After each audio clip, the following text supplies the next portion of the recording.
All right, Kiss Army, welcome to the KissFAQ podcast. Thank you for giving us your time today and letting us into your head. I hope you don't do any damage. This is a Kiss-related podcast by the board for the board. We hope that you enjoy.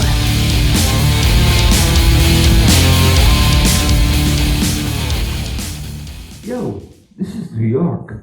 Welcome to episode 131 of the KissFAQ podcast. I am your host, as always, Julian Gill, admin on the FAQ message board, and I am joined by St. Louis Kiss Lonnie and a new face today, Mets 41, Scott. Thank you for joining me, sir. So my name is Scott Engel, actually 41 Mets on the board. Julian, it's a real pleasure to be with you today in your championship Golden State Warriors hat. Well, thank you so much for saying something nice about them. Obviously, I've always got three questions that I ask new folk who come on our show so that people just get a little taste of you as a Kiss fan. And, first one is, how did you get into Kiss? What was your entry point into history? Probably like a lot of other people, Julian. For me, it was the Paul Lynde Halloween special, which was like the Ed Sullivan Beatles moment, really, for Kiss. I just remember liking Paul Lynde when I was a kid on the Hollywood Squares, thinking he was funny, and my family sat down to watch the Paul Lynde Halloween special, and my mother was terrified because she was always scared. She was always scared of the Wicked Witch anyway. But then when they introduced Kiss, it created a lifelong hatred for her and a lifelong obsession with me. I was like, if you ever watch Beavis and Butthead, I was kind of like Butthead. I was just like, well, this is the coolest thing I have ever seen. Yeah. Me too. All right, so moving on from that, what is your favorite Kiss album? If you got to pick one, I'd probably say Love Gun. It was the first Kiss album I ever owned, and for the first time I ever heard "I Stole Your Love," it was just like it was just like an instant obsession for me, instant connection to the music. Just love the album, every song. Great stuff. Plaster Caster. Even the stuff that some people consider filler, I could listen to over and over and over again since I've been 11 years old. Well, why the hell not? Okay, final question is, what color of Kool-Aid do you drink? Who is your favorite member of the band? It's blue. I love all the originals almost equally, but I think I'm an Ace Frehley fan a little bit more than maybe just everybody else, but they're all very, very close for me. Ace always looked cool, looked like he didn't care, and just, played the tremendous solos that, maybe to other people technically are not outstanding, but you just can't repeat them. It's you can sing them. They're just incredible. Awesome. So that's a brief introduction to Scott. Well, thank you again for joining us. I'm just going to cover a little bit of brief news. Number one, reprint time. Anyone who missed the hardcover in 2006, I've got some more copies. Had them made up this year, and they include Volume 4. So if you're interested, do get in touch with me. You know where to find me. More importantly, in the context of what we're talking about today, is you remember this little Let Me Thank You book that we put together for Peter. It made it into his hands at the show. But if you were a contributor who had a message included inside and you want a copy of this, this is only available if you had a message included. Do get in touch with me before June the 30th. I've got a very limited amount of time that I want to deal with getting copies of this shipped out to everyone who contributed, and I need to order all of the copies that are available. Postage came out at $15.50 for Canada and $22.75 for the rest of the world. That's Australia and Iceland and Europe and everywhere else.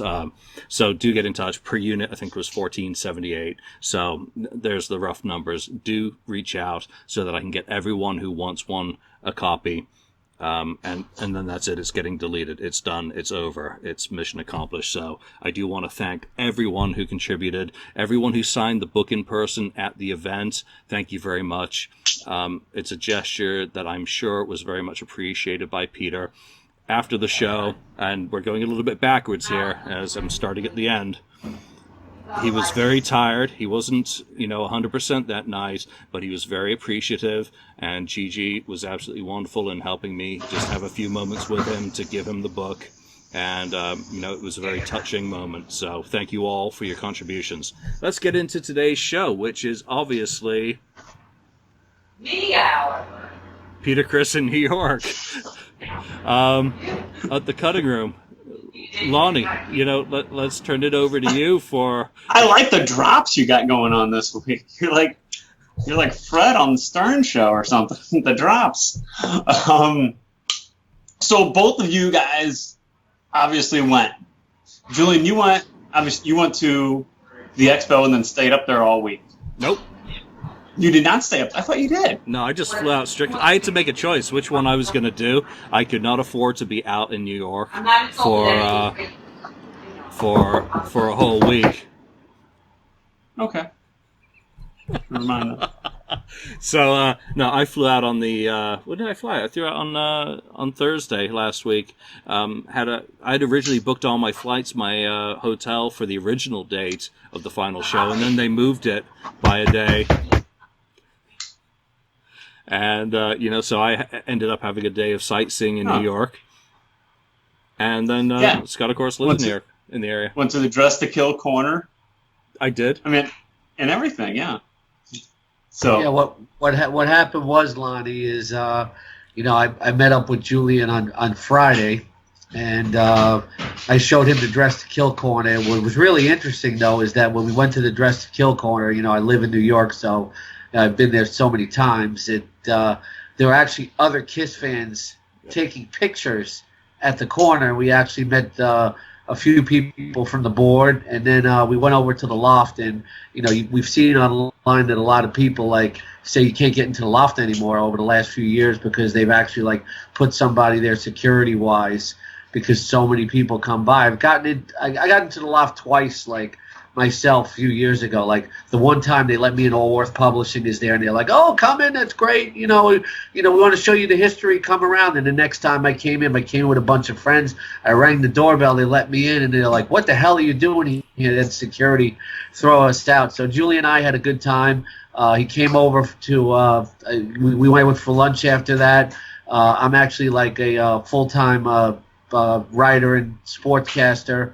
I do fantasy sports on the Fantasy Sports Network and RotoExperts.com. I brought Julian for lunch in my studio, and anybody who's watching this or listening to this wants to play fantasy football, check us out at RotoExperts.com.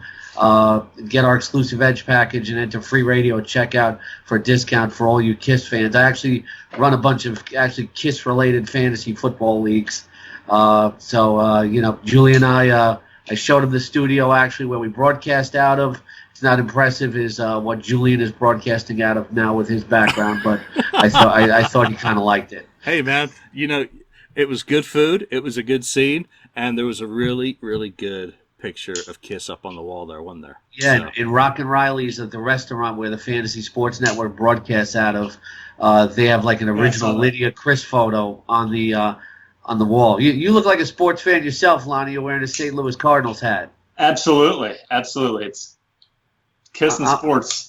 Yeah, I'm a Met fan. Don't call me Pond Scum, all right? How about that 2006 Game 7? Oh boy, I'll take 86. That's all right. So you spend the day in New York, and then you go to the event on Saturday night. So take us through the event. Do you guys have dinner first?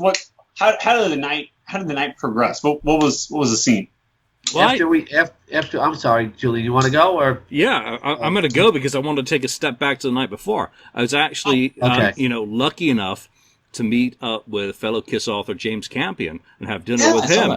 Yeah, so we went out to a really freaking cool place in the East Village.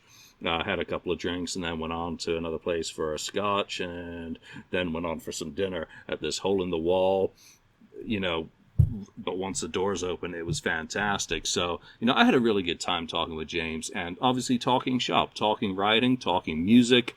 Fantastic. So I do want to give James a shout out and say thank you very much for your hospitality and showing me that part of the city and showing me some really, a really cool pub with a lot of literary connections, and better yet, a place with an amazing amount of whiskeys to choose from. So moving forward, next night we meet up. I think we got into line outside the cutting room at about 4:30, thereabouts. I had heard that we were supposed to be there for seating at about 5:30, and it didn't quite work out that way. We're in line for 2 hours. It was approaching 6:30 by the time it finally opened up. But you know what? There were so many cool people in line, so much, just meeting new people, meeting people who you've known online, meeting all sorts of folks. Just a really laid-back vibe. I mean, there was no stress in that line. Scott, I mean, come on, how many people did you, say hi to while we were there and introduce me to, which was wonderful as well. Thank you again for introducing me to the people that you know. And, it was just awesome, Yeah, we like you said, we lined up about 4:30. Then, people were already complaining, because that's New York. Even if you don't live in New York, you learn to take the New York vibe, and New Yorkers, they bond by complaining to each other. So, starting about 5:45, everybody started complaining that the doors weren't open yet. But I think about 6:15, Julian, maybe they started opening, and they were very efficient in getting us in. And, Gigi was up front actually greeting everybody. And it's amazing how she just knows, all Peter's fans, they're walking in. Oh, hi, Brian. Oh, hi, Joe. Oh, hi, Julian. Things like that. And she's saying to the people in the venue, she's saying, these are really loyal fans of Peter. They're at every local event. She handles Pete's every move, but, she's really in tune with the fans. So, how many people are at this event? I would have to put it at under 300. I mean, I'm not Nibbler. Really? I could probably eyeball it much more accurately, but maybe 275. I hope it was more, because obviously I think we were in the first 30 or so in line. We got down there and it wasn't massive. The tail did grow substantially while we waited. And freaking hell, I'd forgotten about East Coast humidity and all that shit, and it had pissed down in the afternoon, raining. I mean, when we had lunch, it had, we'd taken cover just because it had started to rain. So it was humid, it was hot. We get in, and, there's a good crowd of people just waiting, but, it's not Madison Square Garden, quite Neil Diamond, audience side, was it? So no, I just wonder how intimate of an evening it was. It sounds like it was a pretty intimate evening with that few people. It was really like a dinner theater sort of vibe. You'd all these tables set up with candlelight on them. It's like Julian, I like you a lot, but I'm not here to get romantic with you. Right. I'm here to get Peter Criss. But they had all these tables. It's like one of your classic New York small type of venues, intimate for music. And it was really raining a lot that day. I think Julian must have made at least 3 "I can't stop the rain" jokes, throughout the afternoon. Yeah, without a doubt. And thank God we got to we took the subway down to 8th and 23rd for the Justice Guild corner, and we just got there in time, I guess, because when we got out of the subway on the other end coming back, it was pouring. So, and that was it. Until I think about 4:15 or so, it was absolutely pouring down. But going into the cutting room, I got to hand it to them for really picking what was a cool venue. It wasn't the King's Lounge. It was way better. I mean, it had great ambiance. It was a stylish kind of place, but it wasn't too fancy. It wasn't anything that you would expect. It didn't contrast the wrong way against sort of what we all expect Peter's personality to be. You go in, there's wood floors, there's decorative stuff up on the walls, a nice background and everything. The tables are all set up, like Scott said, with the counter, which, just a nice touch, for dinner. Kind of dinner and a show type thing. Nice hostess waiting to check you in with your tickets, and Gigi there making sure that everyone's being taken care of. Here's respect to Gigi. We'll talk a little bit more about her probably, but without her, this event would not have happened, and how she took care of everyone coming in and making sure that everything was smooth and everything was running good and everything was, staying nice and cool and relaxed. You just got to give her props straight off from the start of this show, that without her, this would not have happened. Yeah, you can see she's very on top of what everything Peter does, but in a good way. She wanted to make sure everybody was comfortable, and she came up to Julian and said, greeted him at our table and was greeting everybody at their tables. I got to meet her briefly. It was like the second time in 2 weeks because, I was at the expo the week before. Got an autograph photo from Peter the week before with personalized, and she was very, very cool. I was joking with them at the expo about Peter's role on Oz, and things like that. But she's very, very in tune. I'm sure Julie will get to it later, but afterwards she just took so much time to make sure that everybody that she knew there or didn't know was very, very, very, very comfortable. She's Peter's manager, like I guess unofficial manager, but if she doesn't have any experience like doing it, certainly doesn't show. That's really cool. Gigi gets a lot of bad mouthing on different boards and different Facebook pages and that, so for you guys to have firsthand experience with her and see how cool she was and how in touch with the guests, that's great to hear for any Kiss fan. Yeah, it's a wife that really, I'm going to be blunt here. It's a wife that really loves her husband, and supports his every move. And if you're going to badmouth that, well, then there's something wrong with you, because behind every successful man, a lot of successful men, is a good woman. I mean, I know my wife really supports my career, and I even told Gigi that myself. It's and for anybody to badmouth that, I know firsthand from experience that there's something wrong with you if you badmouth that. Just my opinion. And there was no difference between how she was acting, this past week than in L.A.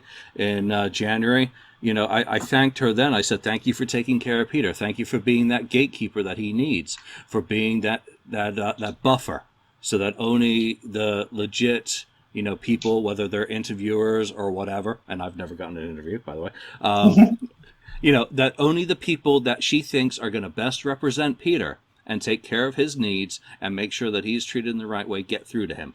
And you really got to hand it to her, because otherwise, people in Australia, in Melbourne recently, and in New York, and of course those of us went to the cutting room, have been blessed by what she has done to put on the events, to have the events happen with Peter being back out in front. And that goes for all the signings he's done over the years as well. So respect.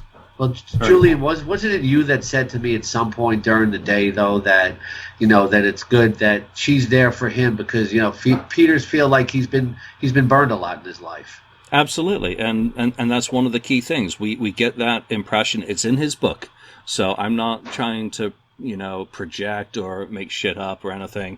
You get the feeling that Peter always has not necessarily felt that he's gotten a good deal. Well, she's making sure that he is. Yep.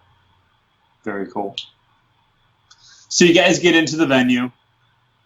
You're seated.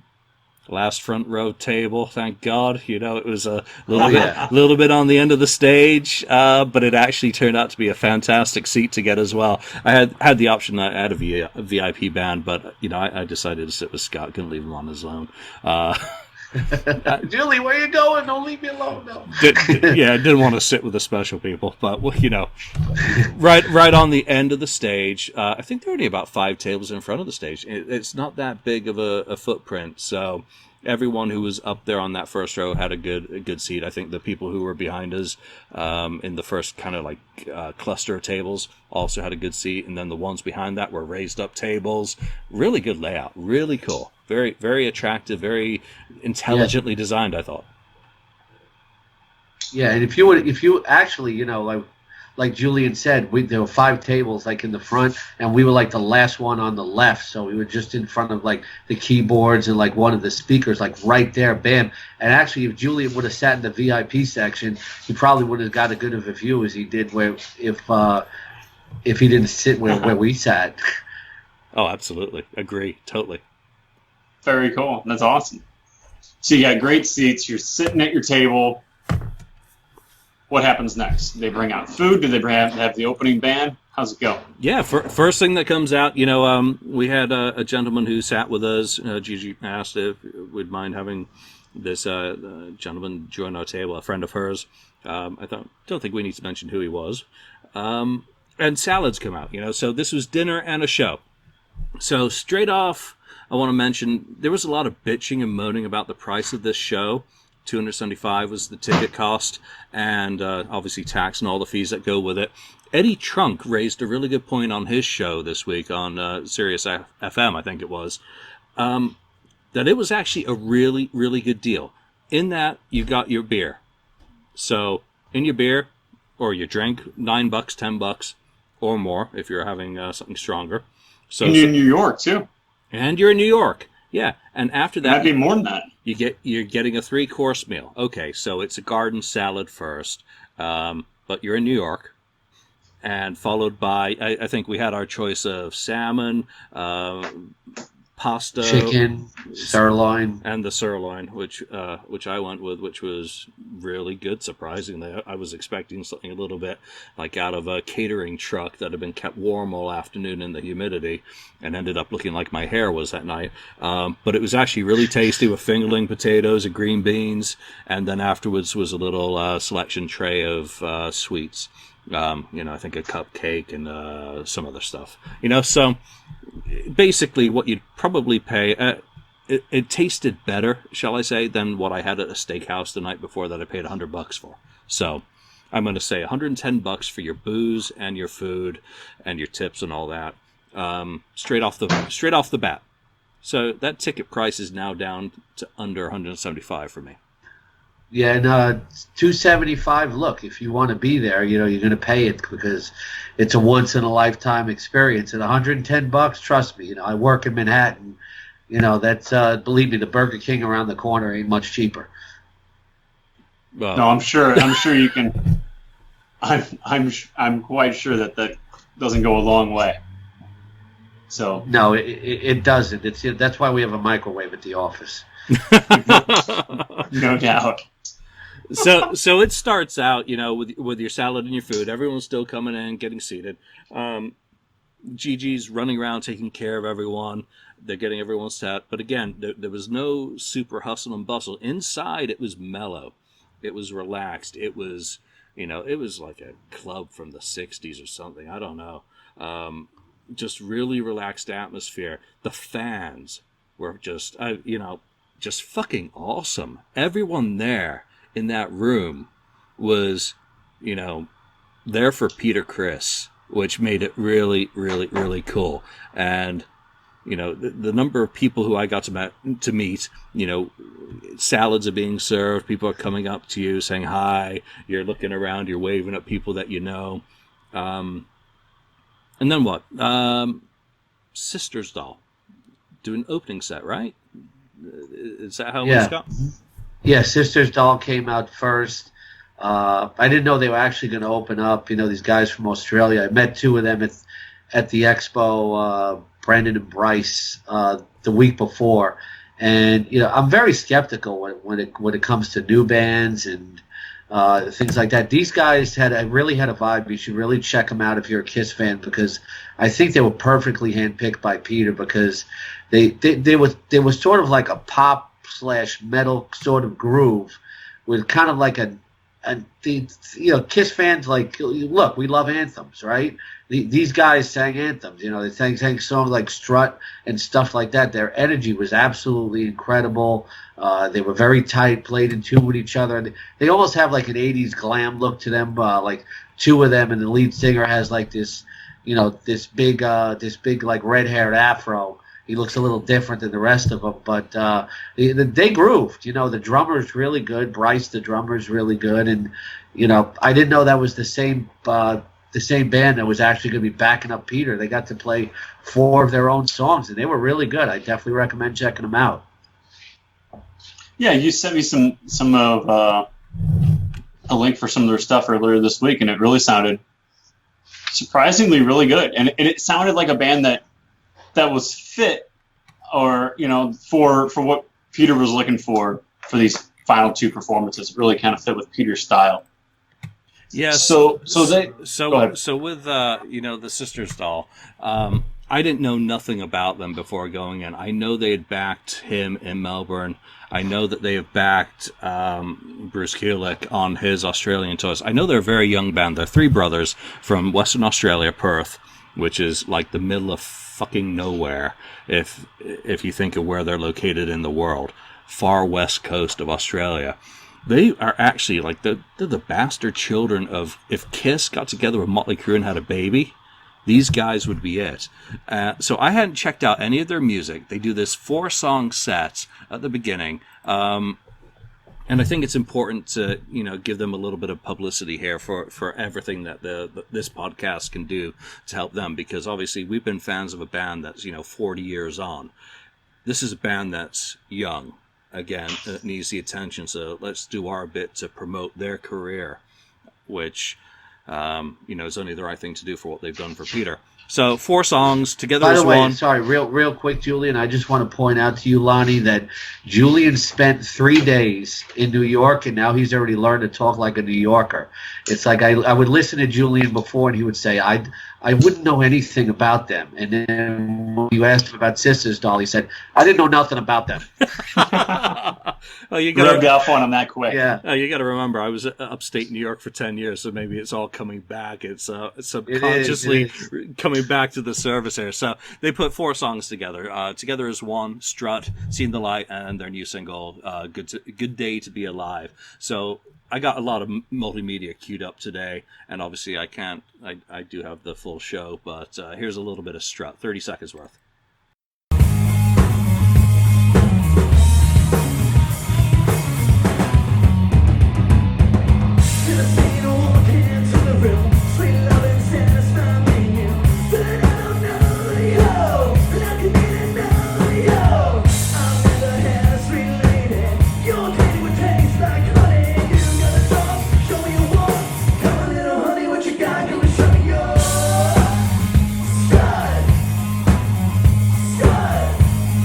Okay, so they worked the audience really well, and this is Brennan, Austin, and Bryce, obviously brothers.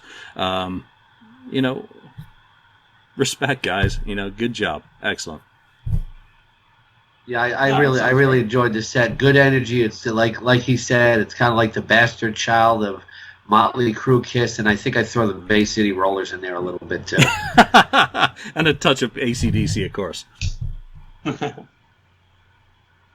So they play 4 songs. You guys are obviously impressed. So what happens next? Is the main course next? Did you already have the main course?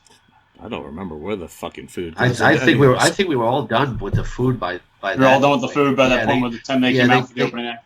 Okay. They gave us a little dessert plate, which had like little different stuff on it. But by the time the Sister's Doll, were on, you pretty much forgot about the food. Gotcha. I'm just trying to see where we're at needed.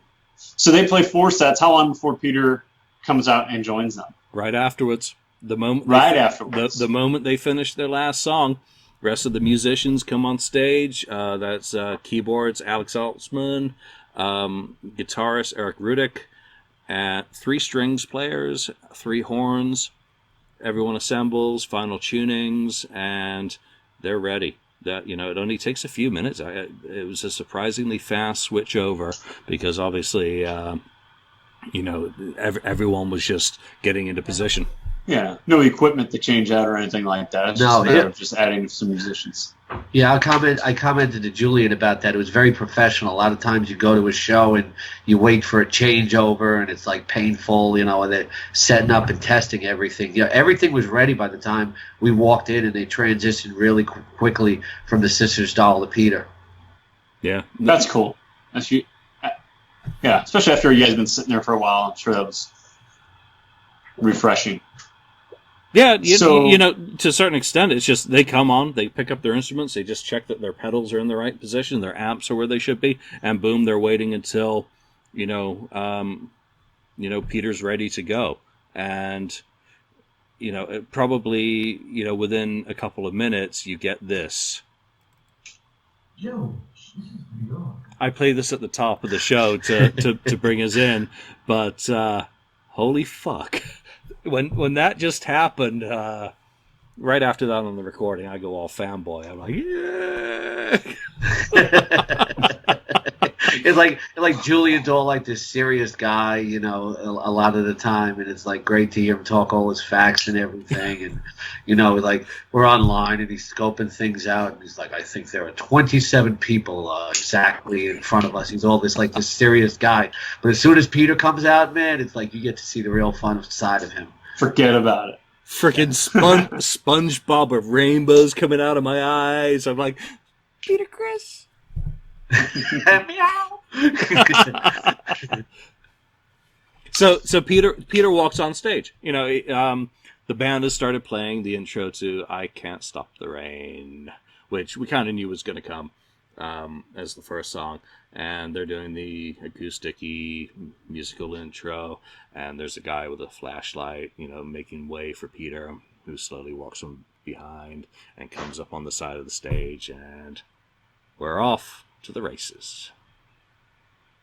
Yeah, it was very, very cool. You know, Peter, like, you know, came on stage, you know, played to the crowd a little bit. Everybody's going crazy. They're chanting his name, and it was a great way.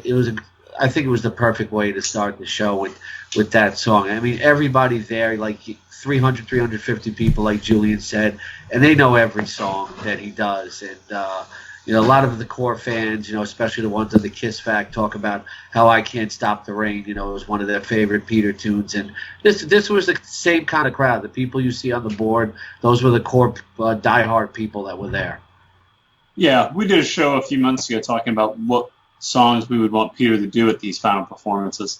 And we all agreed that "I Can't Stop the Rain" was a must in the set list, at least somewhere. I don't think any of us chose that I don't think any of us thought before we played that Australian show that it would open the show, but we all agreed it had to be in there because it's by far the best song on his '78 solo album and one of the best songs he's ever put out there, period. So it's one of the best songs in the Kiss related catalog, period, for me. Always has been. I was asked, what is that one song that if Peter does a solo show that you want to hear? And it's just, name that one song, Julian. Didn't take a second. "I Can't Stop the Rain." I didn't have to think about it. It's as simple as that. But for him to come out and play that song straight off the bat, and again, we have the experience of Melbourne before us to kind of know how the night was going to go. We'd heard that there was going to be a couple of changes, maybe, but you just never know until you're actually in there and experiencing it. We knew that he had knocked it out of the park a few weeks before. So he goes into it, and he's emotional. You could see, at least from where I'm sitting watching him, his face is like just full of emotion. He's interacting with the crowd, you know, fist pump. He's proud. And, you know, I was freaking tearing up because it was just such an emotional moment to have him walking out on a stage in New York City. And that's the key here, in New York. The guy who never really left New York. He's still a New Yorker at heart. He hasn't gone LA or Hollywood like Gene and Paul to a certain extent, and I'm not denigrating them in any way. He's very much stayed with his roots. To be walking out for his final show, he chokes up. And as we know from the video and the recordings now, makes a bit of a meal of the first part of the song.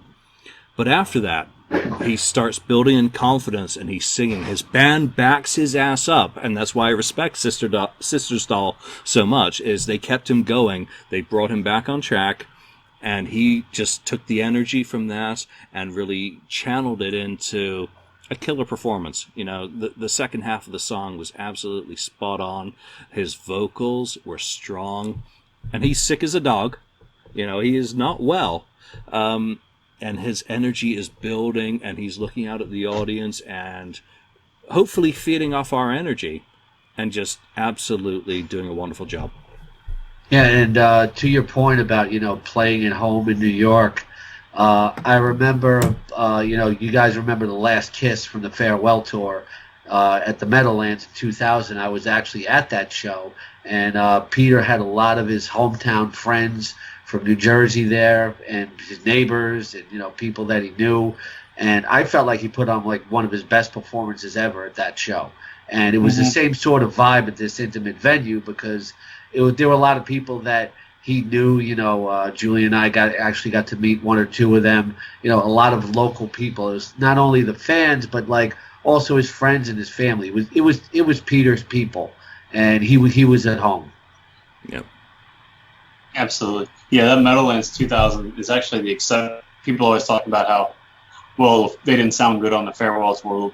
That Meadowlands 2000 show is the exception to the rule. That's a fantastic show in my opinion. But yeah, I was there both nights that night. The second night was okay. The first night was like tremendous, and Peter was really, really in top form, like playing enthusiastically because he knew people in the audience were there, with just specifically to hear him. So, but yeah, I kind of like backtracked in my mind to that 2000 show, when Julie was talking about that.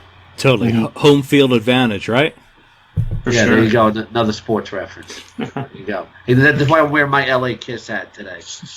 That'll be a collector's item. It already is. They're already defunct, unfortunately.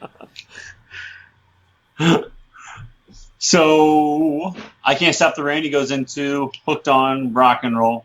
Well, Off. No, what happened? Never mind. Go ahead. Let me just give you a little bit of audio from in between. His kind of emotional response. Here's a little bit of audio. This feels comfortable, sir.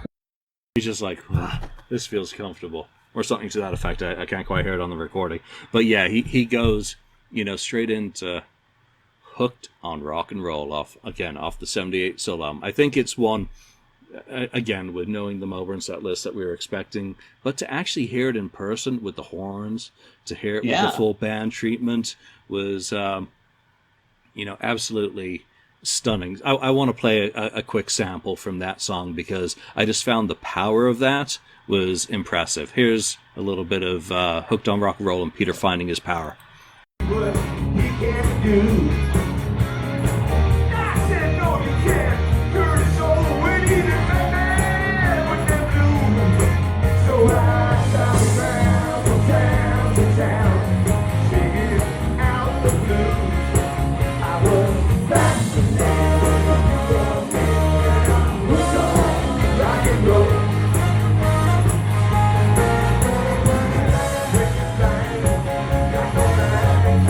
You got everything going great. on. Yeah, you got the boogie going from the keyboard. We're right there with the keyboard player. And I think we got Brennan from the band right next to him.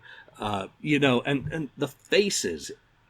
These guys were having a blast playing this. And this is where Peter's voice really starts coming through. He's gotten through the nerves. He's been vaccinated with the Victrola Neal. Thank God, because that really helped him for the rest of the show when he's under the weather. And he just starts, he's standing up straighter. He's getting it, he's fronting a band. And I think that one of the most important things to really think about Peter Criss is this is his second solo show. His second solo show. He has never been a solo artist. Is a member of Criss, he had a band. And while it was similarly structured in some ways for this presentation in Melbourne and in New York City, he's fronting the band and really carrying it on his shoulders. He's not sitting behind the drum kit the whole time. And when's the last time he performed live before this? I think it was. Did he perform solo in like '93 at the Ritz? Yeah, in New York City. But in terms of since leaving Kiss, his last show was 2003. 2003 on his birthday in Fresno, December the 20th, opening for Aerosmith. After that, he shows up for Eddie Trunk's 30th anniversary. He does a couple the Rob Zombie thing a year or so ago. So very little playing. Remember that? Yeah. Very little, no full sets, no being in fully control, and all the focus being on him. So to come out and do, obviously I Can't Stop the Rain as the opening into Hooked on Rock and Roll, it's all on his shoulders, and he's embracing it. He's practiced, he's rehearsed the fuck out of this at SIR. We know that. Yeah, he worked you can his see it, ass and off. a lot of people on the board were asking, when did Peter start playing the drums in the show, and for how many songs did he play the drums? This is where he actually stepped behind the drums and started grooving and getting into it, and and you could see it's just like Peter gets all that criticism for how he drummed on the farewell tour and stuff like that during the reunion. I never saw a bad show from him, and there were a lot of people that were skeptical and saying, well, we don't know if we can play anymore and stuff like that. I'm like, I know he's preparing this. He's going to do good. You know, I never saw a bad Peter Criss show live, and you know, Pete, he had definitely, you know, worked up to this, and immediately when he got behind the drums for Hooked on Rock and Roll, you could see he was still that same guy from New York. Like, he still had it. Like, throughout the night, Julian kept yelling at the stage, "You still got it, Peter. You still got it." And it was like, it was evident from the first, you know, from the first time he got back there for Hooked on Rock and Roll. You know, the original Kiss members, they were all unique and special in a certain way. And the reason why they picked Peter, why Gene and Paul handpicked Peter is because he was more than just a drummer. He was a front man from behind the kit. And you could, as soon as he started playing Hooked on Rock and Roll, you could see he was still that same guy. Absolutely. So he's behind the drums for Hooked on Rock and Roll. Goes in the Strange Ways, stays behind the drums. Well, here's just a little bit of after Hooked on Rock and Roll. It's a really good thing. Ties in a little bit with current affairs with James Comey and CNN and all that shit. You know, it's his response to, yes, we are indeed hooked on rock and roll. Sure are.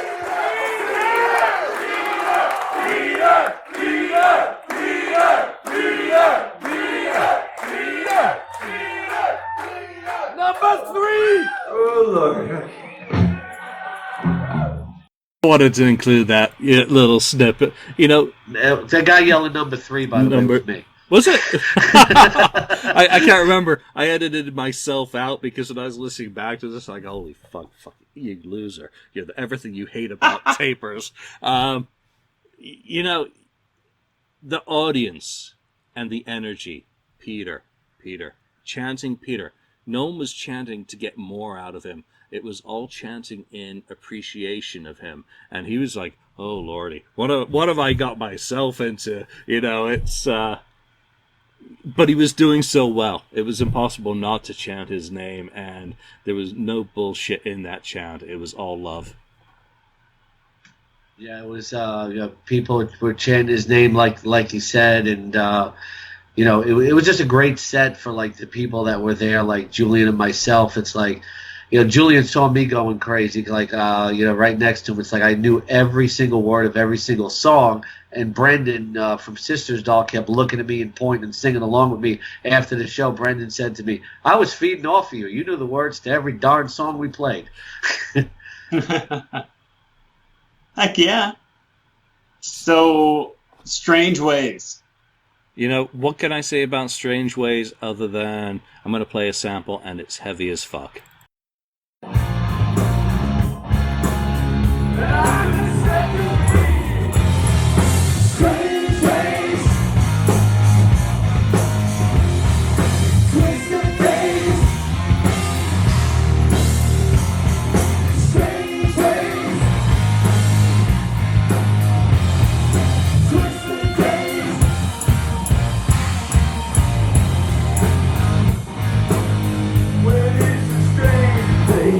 And he's behind the kit, isn't he? Mm-hmm. And yeah. Correct me if I'm wrong, because I don't remember. He was up, back, you know, all over the... Peter's all over the fucking stage that night, you know. Behind the kit, in front of the mic, you know, got to get back behind the kit. So it's easy to lose track of where he was. But that was heavy as fuck and really well executed. Again, the whole band really brought all the energy to that performance of the song. So, really cool pick. It's not one that I would have picked for him to perform on a solo show. Just personal taste. But when it went down, and the solo, oh my God, it just worked perfectly. It wasn't an Ace analog solo. It was kind of a modern take on it, which was, you know, really well done. Yeah, and, you know, I've seen Ace do this song several times with his solo band, so, you know, I was very interested to see what Peter's take on it was. And it shows the full breadth and scope of who Peter Criss is. Like, one minute he's playing I Can't Stop the Rain, and, you know, the next minute, he's meddling it down to Strange Ways. That's the versatility of who Peter Criss is, and, you know, why he's so special in the history of Kiss to me. You know, it's like when you hear all the original members in this solo shows, to me, like Ace and Peter, they still have something special, and Peter had something special that night that shows, why they're part of the original magic. They all brought something to the band, and I think they all still have a lot of it. For sure. There's a chemistry about that original band that's like no other. So, and Peter played a huge role in that. So, from Strange Ways in the Strutter. Holy shit. Here's a little bit of in between Strange Ways into Strutter. Between.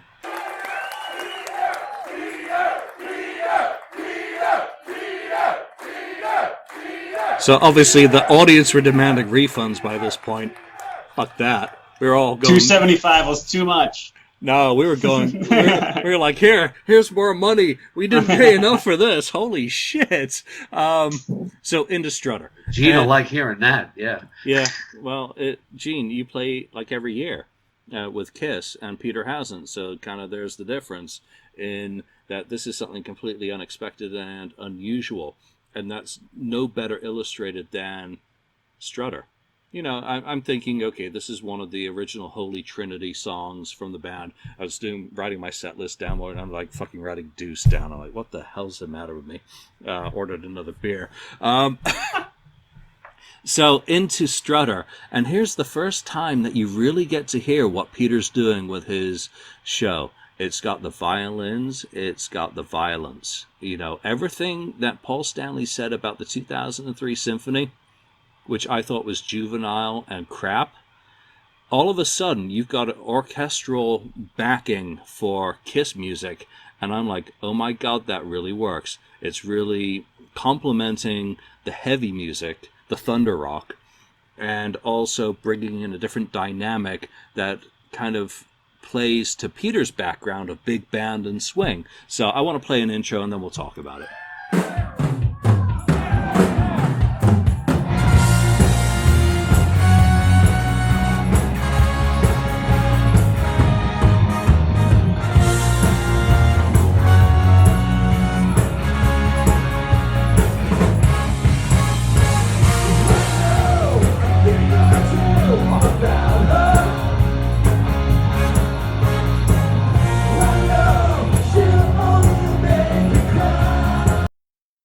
Okay, Peter Criss on the fucking drums, and, Sister's Doll backing up on vocals.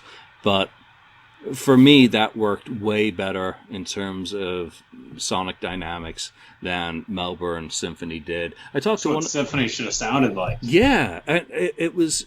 I asked one of the brass players. Who did the charts for this? Because they were off the frickin' hook.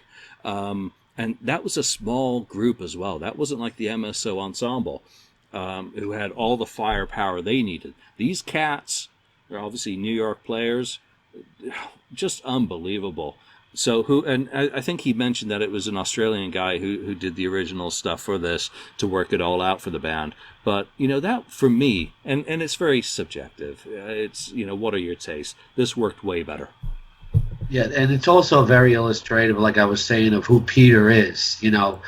Peter's a guy that comes from a rock/jazz background, and this was a perfect showcase for who he is, because he's rocking, but he's got horns with it, and to me it sounded perfect. I had never heard Strutter like that. Like some of my favorite Peter moments, like one of my favorite Peter moments, like before this, was like Beth on Unplugged, because it just showcases how unique he is and how he put his emotion into his voice that night, how he's authentic. This showcased who Peter Criss was. He came from a unique background, and he could rock and he could throw horns behind it. It was perfect. That's perfect Peter Criss. That's those horns like that with Peter Criss, and that like defines who Peter Criss is to me. It's hard, but it's swingy and jazzy at the same time with those horns. It's like defines Peter, in my opinion. So he comes up from behind the kid after Strutter. Yep. And does You Matter to Me? No, don't you let me down. Setlist FM's backwards then. Well, they weren't there. they weren't there, and they rely on other people. Yeah, I think if you go to the KissFAQ and you go to one of the threads, one of the threads where someone was actually there's there. a picture of the set list. Yeah. It's a thread where you put Kiss multimedia, Julian. Oh, The whole set list is right there. Yes, yeah, well, so are we. So, yeah, Don't You Let Me Down, which was actually the song I was least looking forward to. It's never been one that I've enjoyed particularly, but seeing it live, experiencing it live, and seeing Peter sing it, and again, give his heart, heart behind the hands, off, his last solo album, all of this was coming through this evening. So even the songs that maybe weren't on kind of my top shelf of the material that I'd want to hear from Peter, I thoroughly dug. And I want to just play, a sample of this.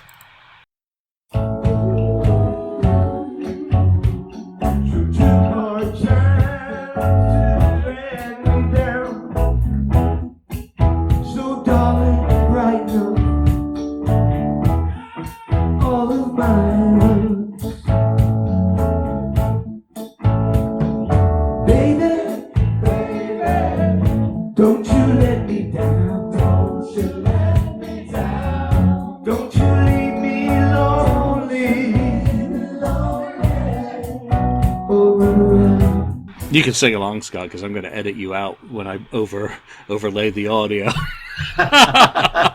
But, it was impossible not to just be like swaying along with Peter Criss. And I mean, again, fanboy. Yeah, and also, now maybe you can help me here because I can't remember. What was it? Like Peter, like for the songs that he stepped to the front and let the other people play the drums and he was vocalizing, he always had something in his hands to like play along. What's that thing that you have that you hit? I can't remember it. It's, what is it called? It's he was like, baby, boom, he had to have something. Yeah, he had a wood block for that one. But yeah, he had a wood block for that one. He had a wood block, and he was actually like tapping on the wood block, which was really cool. And you could really see when you talk about the backing band, like how much they had rehearsed or how much they knew the material because they knew the exact timing on the background vocals. You remember that guy who was shouting, "Peter Criss on the drums"? Well, yeah, on this one it would have been Peter Criss on the percussion. Peter Criss on the wood block. Whoa! All right, so after this one, again, really good response from the audience, and then we get into one of the best moments in the show. It's twofold. Number one is we all start chanting Peter, Peter, Peter. Again, it's another solo album song that he's done, and then he gets into the introduction to You Matter to Me, which was dedicated to a Japanese fan who had gone to Melbourne, had flown out to New York as well. And apparently, or his story is that she asked for them to do the next song. But here's the little intro section. You guys are killing me. I like to do this song for a wonderful lady who's been following Kiss for a good 40 years, 30 years, from Tokyo. Okay, so we're next table over there, aren't we, really? From who he dedicated You Matter to Me to, which was not performed in Australia. So this is a new song. I can't remember for the life of me if this had ever been performed anywhere else. I don't think it had been. So I don't think it has, no.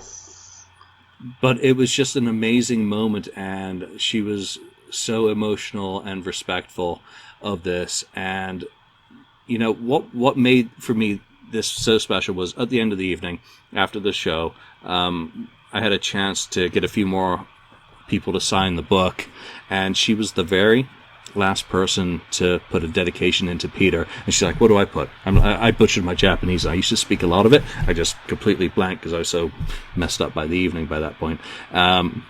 Just say anything. And she did. And just to know that that was the last thing written in that special book for Peter, and that he had dedicated the song, it's just one of those very cool moments. I want to play a little bit of You Matter to Me because it's one of my favorite songs off the album.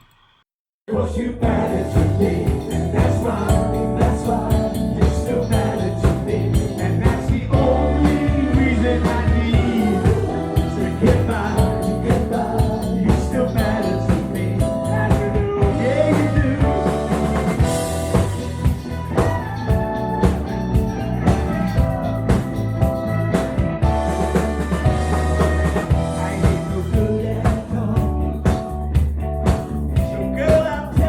Okay, so kind of a little bit out of time. Background vocals from the audience. You guys rock. Background vocals in the audience are on time. I must admit, I am guilty. I was the guy who actually, I'm sitting right next to Julian. I go, yes, you do, like really loud. Oh, I love it. I mean, it just adds to it so much. I hope it comes through in the recording if they release it. I hope they do release it because it's just insanely good. And you know, he was talking about the lady who he dedicated to. Like, he was telling the backstory there. If you couldn't make it totally out from the audio, like Peter supposedly known her from Japan for like a 40-year period, and she flew over to the show. And again, you know, you talk about the history of the band, Lonnie. It's like, you know, I felt it was so much tied into this. You know, as much as, you know, some people in KISS really want to, like, you know, put Peter aside, and in band history, you can't you can't revise history. There's no revisionist history. When, you know, KISS was so big in Japan, you know, especially for that 76, 77 tour and everything happened in Budokan. It's, you know, there are people that, just like in America, you know, that have adored the band for years and followed them. And this was a diehard fan from Japan. And this, again, this was another authentic Peter Criss moment. No doubt. I think Peter is the most underappreciated of all the members of the band of all time. I think we've done things on here before. We're saying, like, we listed like our 3 favorite drummers one day, I think, you know, and put them in order. And I Julian did the same thing. We both put Peter Criss number 1 because he's the heart and soul of all those songs that makes KISS from the 70s.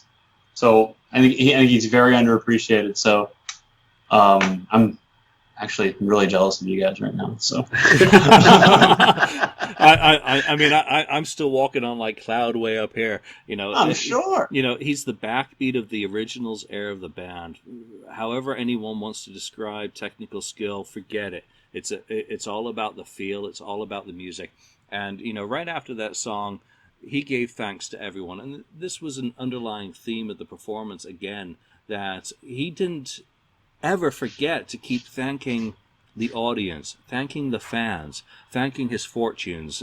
So here's what he had to say. For you, for me, for all the 40 years you've given me.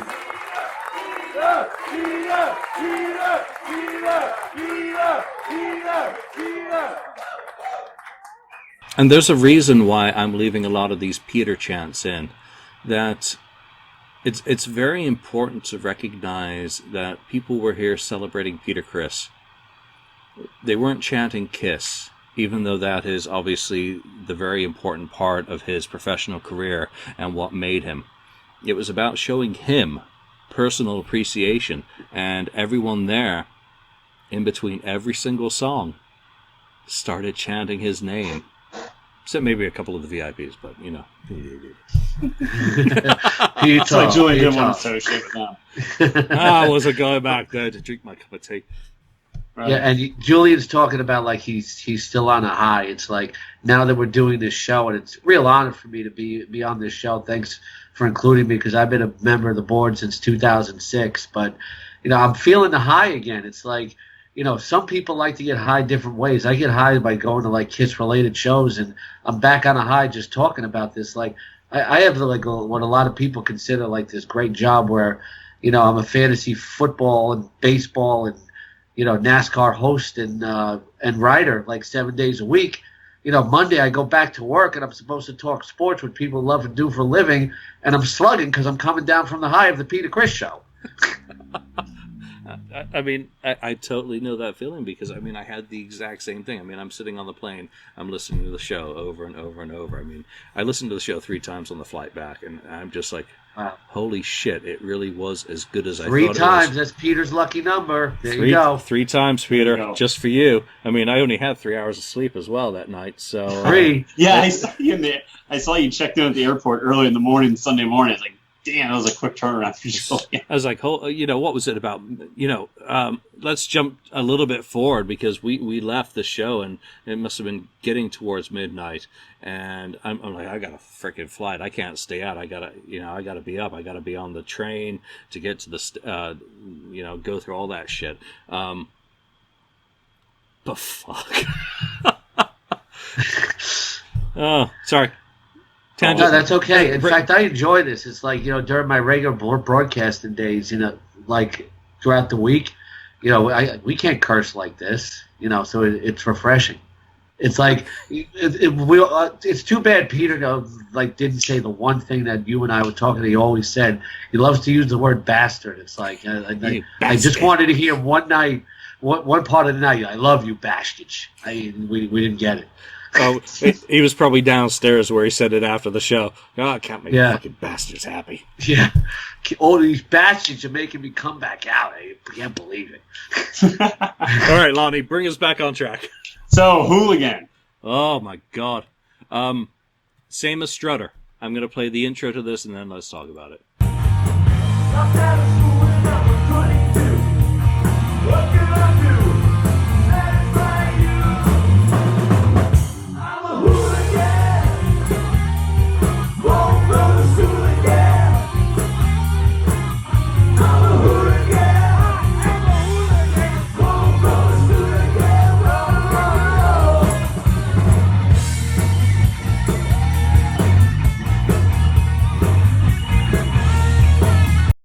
Okay, that was the guitar approaching ace tone there. Really, but not ace, obviously. Getting in the zone. But Peter Criss on the drums, flailing away. We're 10 feet away? We're not even 10 feet away from him, are we? No. And he is just playing like a monster.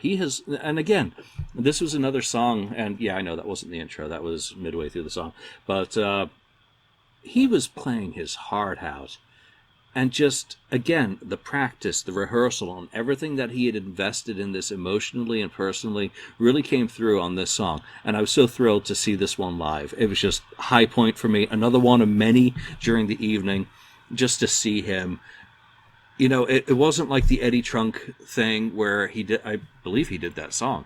Yeah, he did. And he's playing someone else's kit. Yeah, he was playing someone else's kit. And it was obviously not quite comfortable because a drummer's kit is a drummer's kit. And his DWs, he knew where everything was supposed to be on that. And he was just singing with abandon, playing with abandon, and when in doubt, hit a splash. Yeah, it was, and when you listen to it, Lonnie, I'm sure you can appreciate it. You can just hear the groove. And classic Peter Criss just grooves. And he was just grooving throughout this song. And it was like one of my favorite moments of the show because, they played on the Love Gun tour. I know if you've seen Houston 77, he plays it, but just to hear it live, that's a really cool song. It's also almost like an autobiographical song about about who he was when he was growing up, and again playing in front of the New York crowd and sharing who he is. That's an autobiographical tune, and I just love the groove of it. It really grooves. You really hear him on the beat, keeping the time well in that song. For sure. I mean, it's a classic Peter Criss song. Just like you said, it's autobiographical almost because it's so.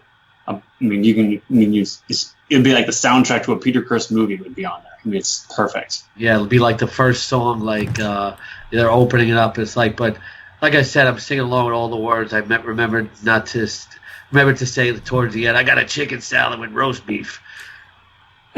Yeah. I mean, you guys are hearing songs like Hooligan in strange ways and I Can't Stop the Rain. At this point, your minds are already freaking blown. You're only 7 songs into it. So we get through that and we get into another Peter Criss staple song with Nothing to Lose. Let's play a sample of that. What's that?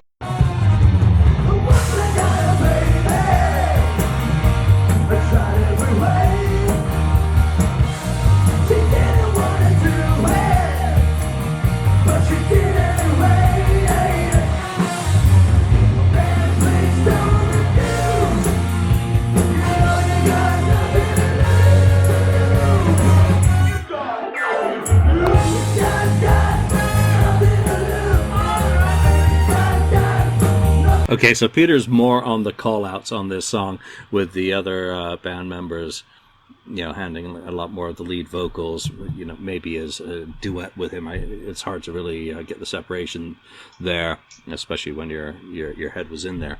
But again, the power of the brass coming through and sitting by the keyboard player, Alex. He was. If you think of Bruce Foster back in the studio in '74, first single from the band, one of the most critically important Kiss songs, Anal Sex. I mean, Jesus Christ. And you just see this keyboard cat playing. I was totally feeding off that. Again, really, really cool performance.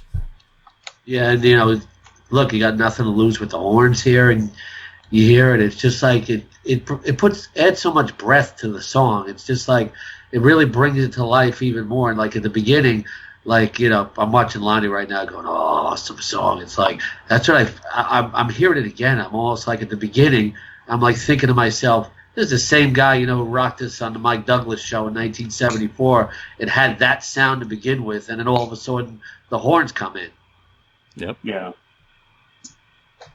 Again, it's like, well, in my mind, it's what something like Symphony should have sounded like, is something more along those lines. But that's neither here nor there at this point. But I wouldn't know. I haven't fantastic. listened to this Symphony in I've like listened to it 13 about years. 14 years. Yeah.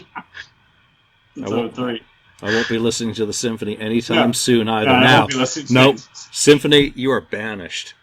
I want this Peter Criss live album, because that is it for me. That is the only But it kind of symphonic. fantastic. I can't even say it. I love the horn. I used to play horn in high school and college, so I love hearing the horns. It hits home for me, so that's awesome 5 years of French horn here, so for sure. So you can appreciate it too. kiss my brass.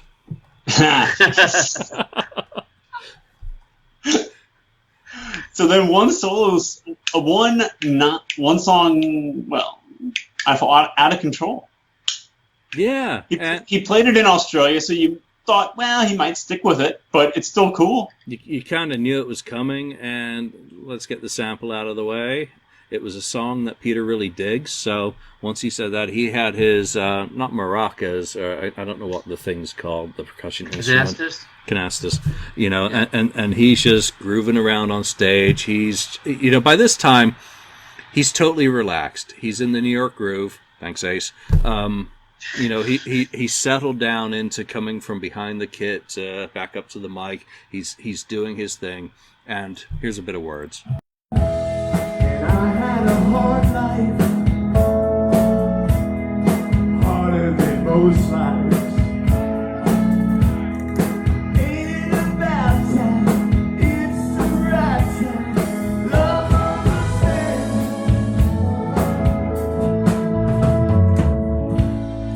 And in the end,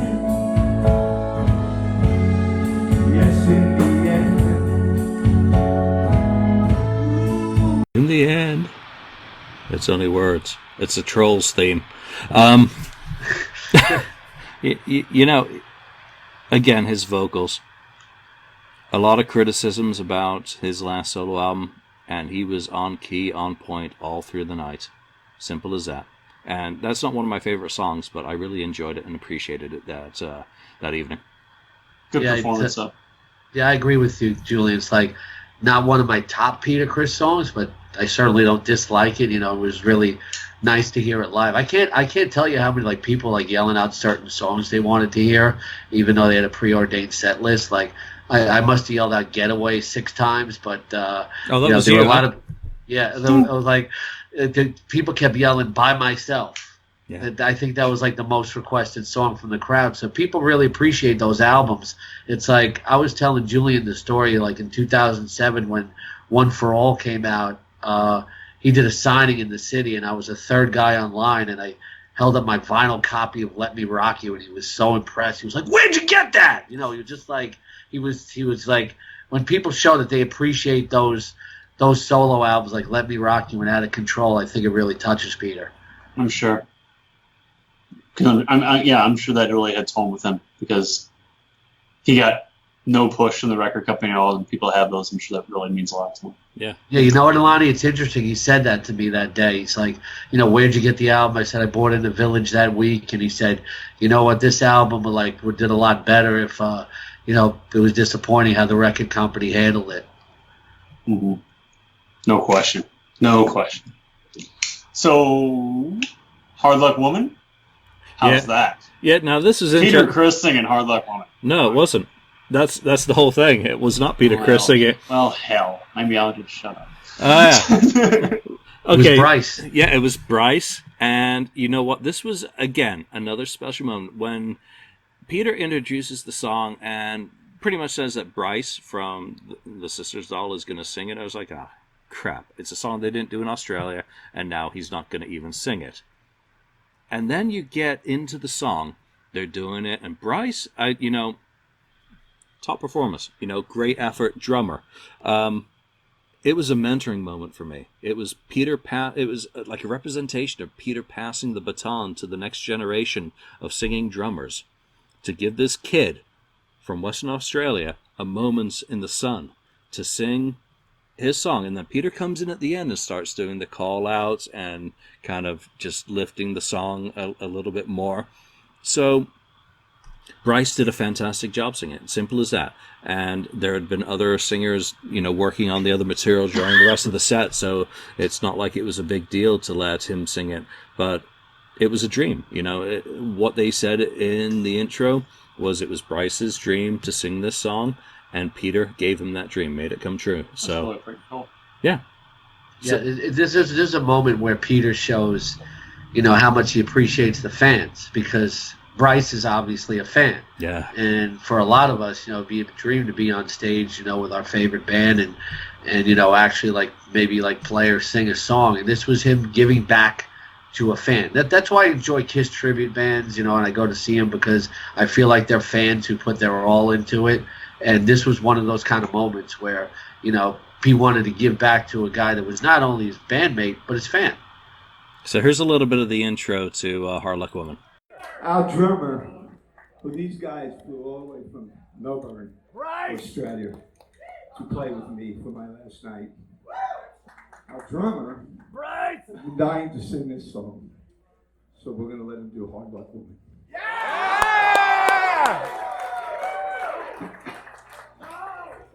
Okay, and I want to play a little bit of Hard Luck Woman because, Bryce, this is for you. Good job, mate.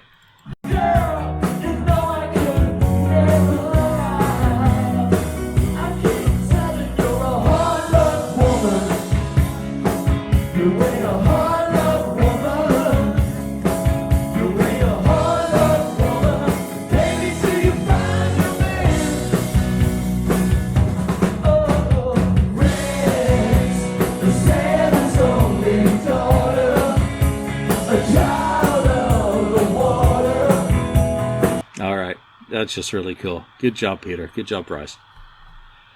Yeah, it was very cool to hear, and when it was going on, and you can't help it as a Kiss fan, But I saw Ace and Paul playing a double neck guitar, and appearing in an apparition on stage. That was my only criticism because there wasn't a 12 string. I was like, "Where's the 12?" No 12. All right, okay, I have to deal with it. Sorry. Shut up, Julian.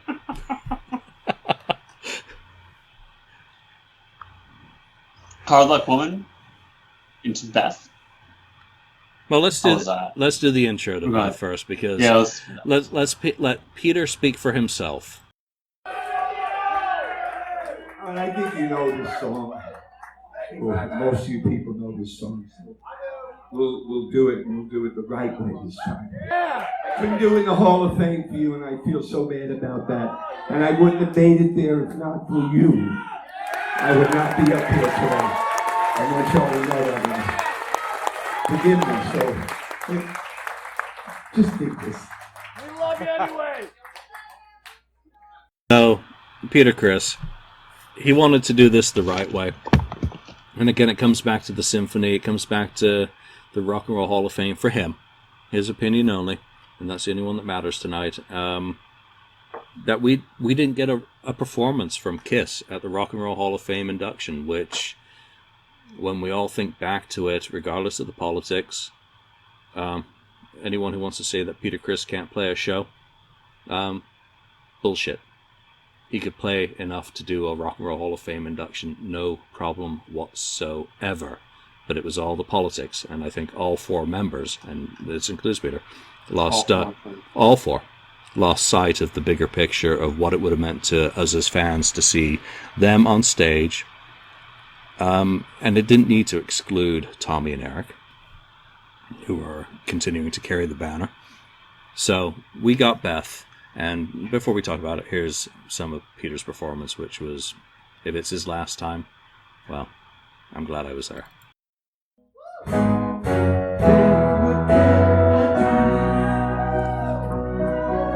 you feel so empty that a house just ain't a home. I'm always somewhere else, while you're always there alone. Just a few more hours and I'll be right home. Was freaking in tears at that, I bet. It wasn't just like the symphony, which, again, that was a high point of the symphony, because him with a full orchestra behind him is special regardless. So I don't want to denigrate the MSO in any way for that part of the symphony. That was definitely, with Great Expectations, a high point. But just to have him on a stage in New York City, how far is the record plant from there, Scott? Not very far, is it? No, not too far. No. And to have him have it arranged his way, and not to have to answer to anyone else in the band, and have the horns, have the strings, and to do it, it was very special.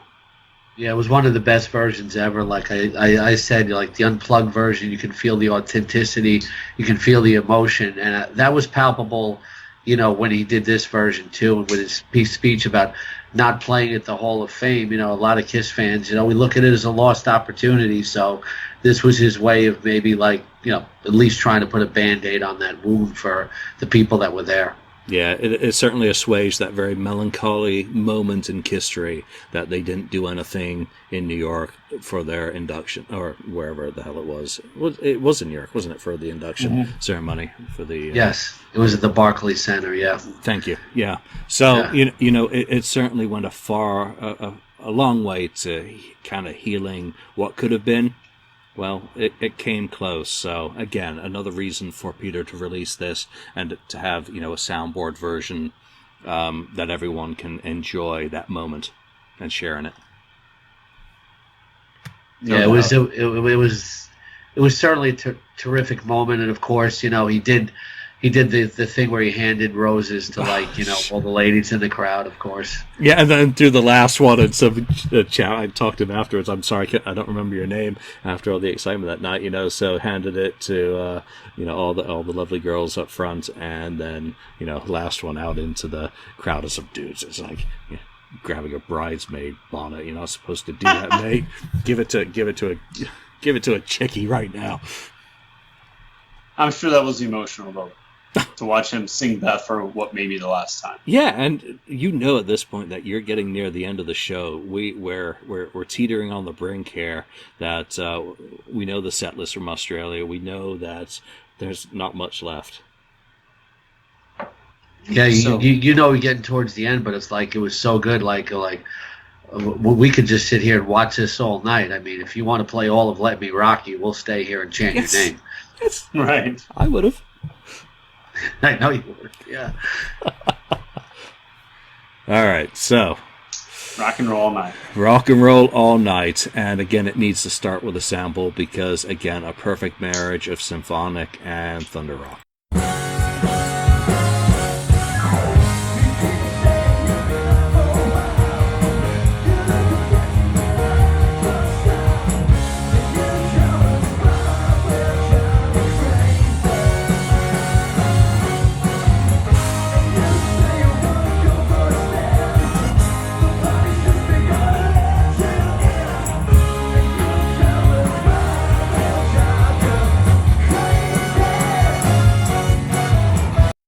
Okay.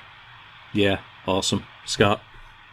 Yeah, it was really, really cool because you had the horn section in there and everything, and the keyboards. And it kind of took me back to Unplugged, where Paul goes, Peter, you say you want to go for a spin. That was like one of my favorite things, like about how they included all the band members in some of their signature songs, and you got to Peter sing practically the whole thing here, and it was very, very cool. And of course, we was having such a good time, we didn't even need any friggin' confetti. Yep. Didn't need any pyro, no confetti cannons, no nothing. It was a rock and roll party. Yeah, and that's a description about what it was. Like, people don't get it about Kiss, or say that Kiss can continue on with 2.0 because of the show, etc. It's not just about the show, especially for a lot of us core fans. It's about the music, and this was all about the music that stood out. There was no cat face, didn't need it. We still knew that he was the cat. This was about the music standing out, and that's why original Kiss and Kiss is so special, because it's not just about the great show; it's about the great music, and that's what I thought during Rock and Roll All Night.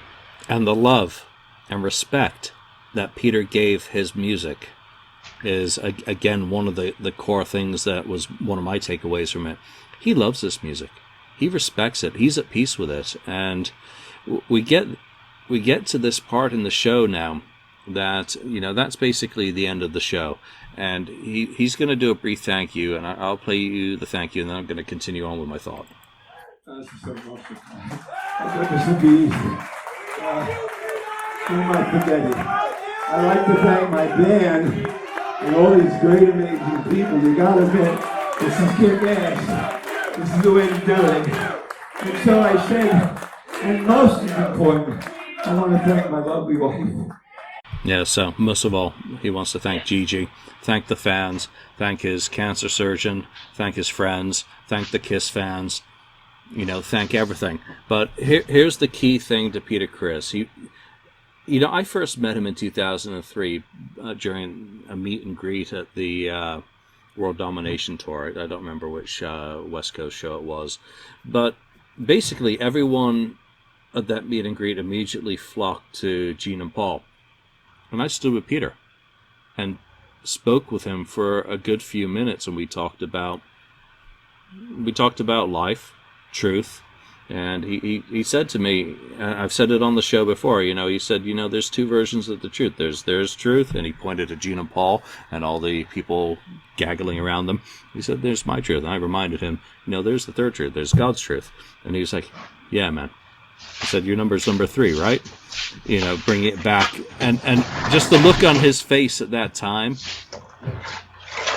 came through and came back to me when he's saying his thanks to the crowd after Rock and Roll All Night. But then he said something, really important, and I'll just play this sample. This happened because I said it, and I told her, I'd like to go out and retire with a band. With music, with the real deal. Not that I don't still love my buddies. I have no animosity. As I say, forgive to live. You can't carry that shit. It'll kill you. Life is too damn short. Trust me. You beat the beat. Everything's a piece of cake. My wife said, let's end it on a great up chord. This is the best way I could say adios amigos. Yeah, so Peter Criss's advice, you got to forgive to live and let all that shit go. Word. Simple as that. Yeah, and I think you could take a lot of that as a Kiss fan too. It's like so many people look into the band and break it down the way that we do on KissFAQ, and they're always arguing, and criticizing band members and stuff like that. But at the end of the day, we got 40 plus years of great stuff, and you got to appreciate for what it is, and enjoy it for what it is. It's an escape. There's enough hardships on life. We don't need to tear each other up, and get in all these arguments on the board. It's like, I think it's almost like, I don't want to tell you what to do, Julian, with the site, but on the board you should have KissFAQ.com, and then forgive to live. Forget to live to win. How about forgive to live? Let Yeah. it go. You don't have to be a blue Kool-Aid drinker, a green, a red, or a purple. How about you just drink Kool-Aid? Drink the Kiss Kool-Aid and enjoy all facets of the band. Have your favorite member, have your favorite song, have your favorite vocalist, whatever. And it doesn't need to denigrate anyone else in the Kiss army. How about you enjoy it and enjoy what you enjoy and don't feel the need to put someone else down because they like something different. That's what came out of Peter's thank you, that he was finally at peace with himself, with his legacy. No matter what happens from here on out, Peter Criss is an American icon. Everyone will, know in pop culture that face. Everyone will know Beth. He wins in the end. Simple as that. They may not remember his drumming, but they'll remember Beth at the end of the day. And, his thanks list just brought it all home to me. Yeah. And he said, like a lot what you said, what you point to, Julian, is like he said, look, I have this great life and I have a great house in New Jersey and a great life, and I owe it all to you guys. Yeah, he gave thanks to everyone. So if you weren't there, Peter Criss thanked you personally that night. Yeah, that's the pretty cool. that's the upcoming part of this story, which I don't want to spoil. All right, Lonnie. So the show's over. What happens? It's not over because he. Well, there's sing. Yep, he pays tribute to, and this was the thing in Australia that bothered me first, that he ended. If this is going to be the last song he performs live, he didn't perform a Kiss song last. He played Louis Prima's Sing, to a tribute to Peter's influence. To this goes back to the Metropole and getting pointers on drumming technique from a guy who was pretty old at that point and not totally healthy, but to someone who was important to Peter. For Peter to end his career playing a little bit of Sing, and let me just tell you a little bit about this clip that I'm going to play right now. It's it's a recording of obviously Peter's performance, but as a little bit of a homage to Alive, I've added some phaser into his drum solo.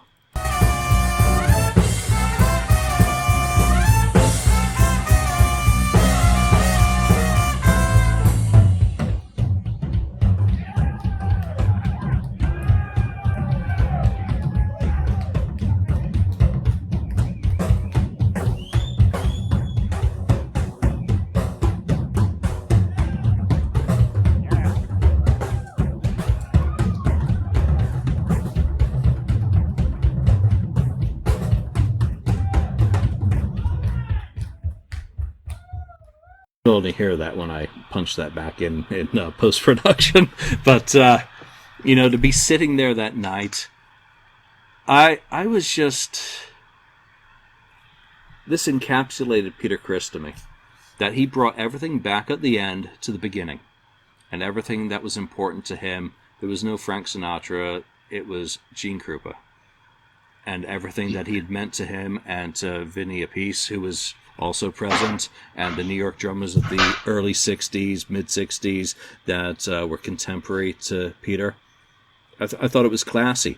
And also the amount of energy that he still had. I know some people on the board have kind of picked apart it. Well, you know what? Fuck you. There was more to it than that when you were there, when you were enveloped in the moment. You can take it apart after the fact, but in the moment, it was special. It was meaningful. It was... Peter brought his story full circle at that point, and if that is the end for him, and who knows, I know there's been some talk of maybe him taking this to Europe or Japan or maybe elsewhere. That's not going to bother me if he does, because I think the more people who get to experience this show is a wonderful thing. It'll make you appreciate him even more. But if that was it, then fucking A. No doubt. Yeah. I saw this show, like Julian just put his finger on the pulse perfectly, but I saw this show as like, if they were like make some movies about his life, like you said, Lonnie, like this would be like the final chapter, the small club in New York, smaller club in New York, and I almost want him to revise his book now and put out a revised edition with this chapter of this show in it, because This is like, I want to go back and read his book now, because this was when Peter was playing the drums. I said, this is coming first full circle who he is. This is the kid that he always tells a story about, banging on the pots and pans, growing up listening to Gene Krupa, and he's going out how it all started by listening to Gene Krupa and wanting to be Gene Krupa, and that I thought that was perfect. Mm-hmm. Yeah, it does make me want to go back and read Peter's book after listening to you guys, and how much of a fantastic experience it must have been from start to finish. Yeah, it was a great way to like put a cap on his career. If he doesn't play again, this was like the perfect ending. He's lived quite a life, and to go out like this on his own terms, he did it perfectly. Yeah, what a way to walk away from it while he can. Let's put it that way. He's picked the opportunity to say, this is my farewell. I want to walk away from this on a high note while I can. I've seen all these rock stars dropping dead over recent years, be them the Lemmys, the Ronnie James Dios. This resonates with Peter. He's an emotional cat. He's seen these guys drop and go and not be able to say goodbye or farewell on his terms. And that's what comes across to me. I'm not going to speak for him. He speaks for himself. This is my interpretation of, kind of what I feel he's saying to us as Kiss fans, is that he has the opportunity to walk away and leave this as his final gift to us after 40 years of presence. Well, yeah. What a way to walk away from it and put down those drumsticks right at the end after giving you Sing, Sing, Sing, which means so much to him. And the big thing is going out on his terms, not only musically, but terms of like his choice. When he was let go from Kiss after that final tour, that's not how he wanted to go out. That's not how he wanted to end things. He wanted to end things on his own terms, not from a phone call from one of the other band members, telling him that he's done. He was basically saying, look, it's not up to Gene and Paul when I'm done. It's up to me when I'm done, and this is how I'm going to do it, and I have a ton of respect for that. You're not writing my last chapter for me. I am writing my last chapter and sealing it with an exclamation mark. You say I can't drum? Well, watch me, motherfuckers, because he drummed the hell out of that kit that night. He sang the hell out of the material. He put so much effort into preparing for these shows, it came across. Total respect. Simple as that. Good for him. Good for him. So, what happens next? Yeah. So what happens next? Where Confusion. Complete and utter confusion. I head downstairs. I meet up with a chap. Go down, see if we can present this book to Peter. He's getting his dinner. He's beat. He'd said it during the show. He was sick as a dog. He hadn't felt good. He went to get some dinner, and after what do we wait? Probably at about an hour. Thereabouts. We were confused that whole time though, because we were like, we heard he's going to come back out. We didn't know if he's going to come back out. Julian says, I'm going to go downstairs and check, because like the bathroom was like right by, where the dressing rooms were downstairs, down this long flight of stairs. And Julian's like, I don't think he's coming back. I'm going to leave. And Julian, I don't want to spoil it, but I have to like inject this conversation. He said, let's go, Julian. You're like, nobody's downstairs. Everybody seems like they're gone. Let's just go. It's like, so then I go over to talk to a friend who runs this great Facebook site called Ace Frehley Ozone, my friend John. And I said, John, I'm going to leave. I'll talk to you later. He goes, what are you talking about, leave? Peter's right up there in the front. And I go back over to Julian. I said, Peter's right up there in the front. He's like, where? Like, and then I'll let you take it from there. Yeah, so we nearly walked out in the middle of Peter coming back upstairs to kind of hobnob with the peons. So, we'd hung out and chatted with Nate Lee. Good to meet you, by the way. With other fans, had good conversations. It had just stretched on, and I'd heard maybe he's going to come back up. With him feeling under the weather, I wasn't hopeful, but he did. A lot of people had already left, thankfully, and we headed over to actually leave, and there he is. He's by the bar starting to talk with people and do pictures. And Ralph, who's a really good handler, taking care of him, he's like, everyone go back to your seats, or, he's not going to do nothing.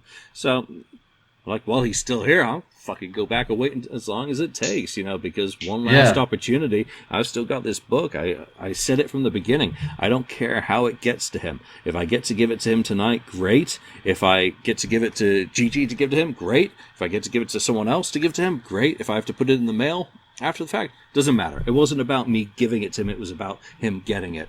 So we go back and...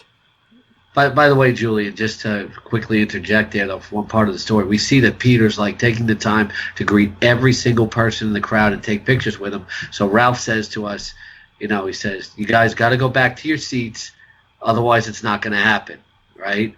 So I say to Julian, we were sitting over there on the left side of the stage, but let's strategically position ourselves on the other end of under the column where Peter's about to come next, and just sit in those seats there and wait for him. Yep. And it worked out well. He came around. Gigi was very helpful and obliging. Took our cameras for us to take pictures with Peter.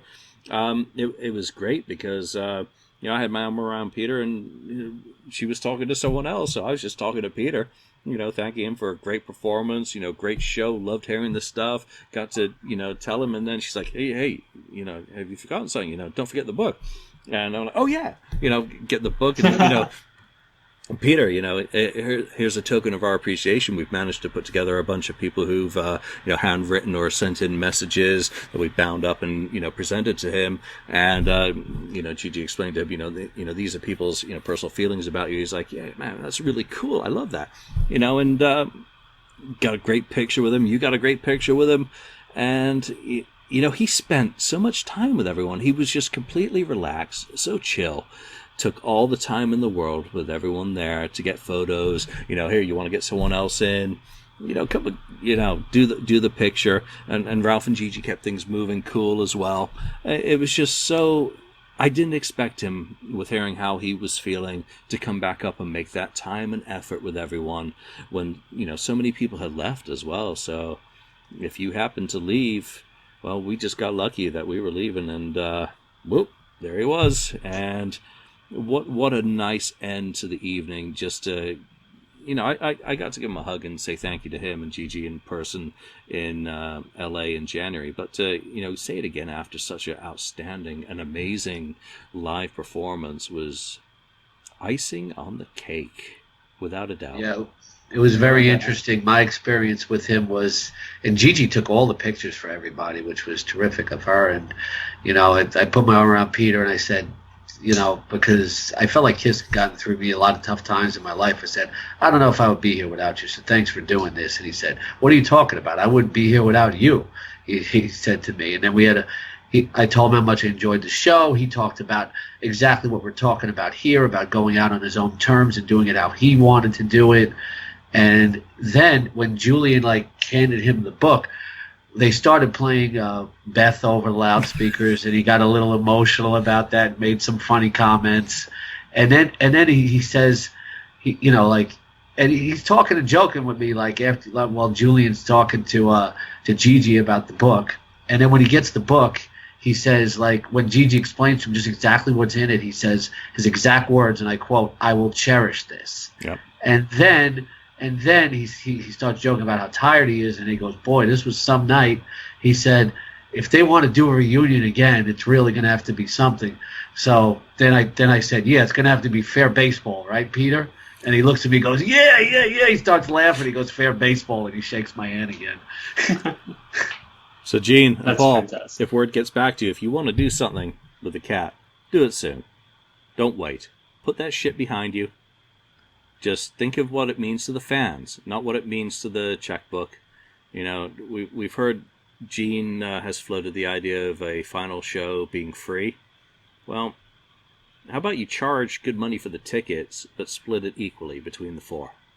How about that? Yeah, if it's not about the money, split it equally. Split it equally. Forget everything else. If you're going to go out, and you want to go out as the way you came in, as a band, as the original four, and again, no disrespect to Eric and Tommy or any former member of the band, you got to finish it how you started it. Simple as that. Do it while you can. because Peter brought it. Yeah, he certainly did. And then, like, after that, like, Gigi came over to both of us and, like, gave us hugs and made sure that we had a good time, and which was really cool of her. She's a very, very nice, warm person, and I very much appreciate what she does for Peter and respect it a hell of a lot. And, you know, thank Julian and everything. And it was just very cool, though, to see, like, the relationship that she has with Julian and how much she appreciates him and everything. It's very, very cool. Well, respect to the cat. Simple as that. Yeah. For sure. All right, Lonnie, lead us out. I think let's wrap this one up. Yeah. Well, thank you guys for your recap of the show. I mean, only 275, maybe 300 people got to see it. So to get two people's firsthand experience from an intimate night with Peter Criss, which could be his last performance ever, time will tell. But fantastic. Thank you guys for sharing with everyone here. And Julian, I hadn't read your review yet because I wanted to get it from you firsthand before I even read your review that you posted online. So I'll read that when I get home tonight. But thank you guys for your input and for sharing with us. So, and I just want to say thanks to you guys for having me. You know, it was a real honor and pleasure to be on with you guys. You know, I love the FAQ. As for how many people that were there, I'm sure Nibbler 1982 will have some friendly debates about that. And, you know, really, really, really enjoyed being part of this. And again, you know, for anybody who plays fantasy football out there, you know, check me out at rotoexperts.com. And, you know, I'll be running my KISS Fantasy Football League again this year if anybody wants to get into it. Sounds good. So let me pimp a couple of sites as well while we're wrapping up here. SistersDollBand.com. Check them out. They're on iTunes. They have a new album. These guys worked their asses off for Peter in Australia and in New York. You know, let's give them some respect. Check out their album. You know, throw some bucks their way if you can. You know, it's always appreciated to an artist. Remember what it was like for KISS when they were starting out? Well, this is the next generation. As for my final words on this is the first words out of the introduction before Sisters Doll came out were, this show is being filmed and recorded. If you don't want to be on it, leave now. So let's hope that the recording came out as good as my recording came out. And, you know, when I saw them hooking up the GoPros, the video cameras all over the place to instruments, I'm just really hopeful that they got something good they can fix. I Can't Stop the Rain, or leave it, because it's an emotional, you know, in the day and age of reality TV. I mean, he probably doesn't he probably doesn't want it being imperfect, but you know, it wasn't the end of the world, and it really bespoke the importance of the moment. But well, we thank you for listening. Do chime in on this topic wherever you do listen to us, whether it's Spreaker or iTunes. Do rate us there, and we will see you next time. So thanks for now. Bye now. Yo, this is New York.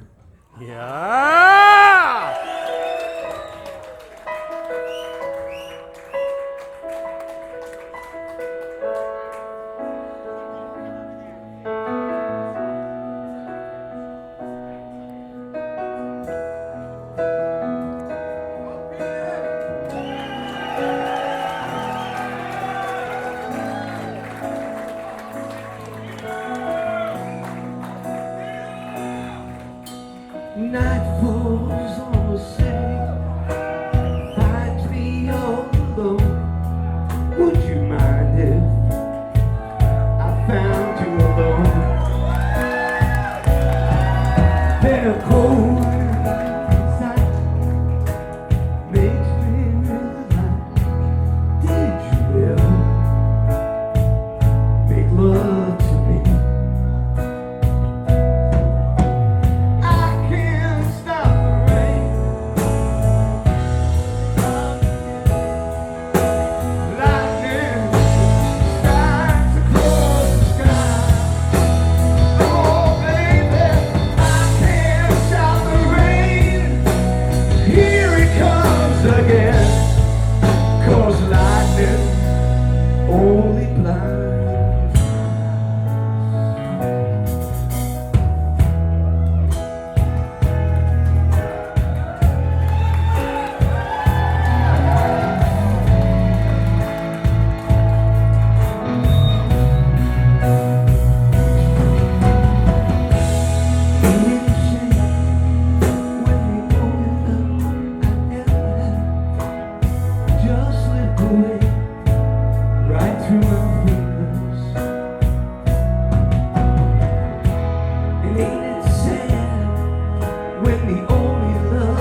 Thank you.